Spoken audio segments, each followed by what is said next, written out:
Hello, I'm Brian Wallace, NSEA Vice President here to let you know that tomorrow AJR1 is going to be heard at 4 o'clock. AJR1 is one half of our passive plans into the Commission for School Funding has said one way to reach optimal educational funding is through something like AJR1. We encourage you to be able to write in or call in to help push this support for our Nevada students, our ESPs, and all educational professionals in Nevada. I'm Dawn Etcheverry, the president of the Nevada State Education Association. On Friday, in front of Ways and Means, AB 398 will be heard. It is a bill to give high-need positions some funding.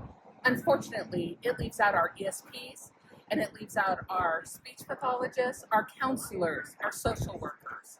This bill needs to encompass all educators in our state. So please write in and call and help us let the speaker know his bill needs to include all of you.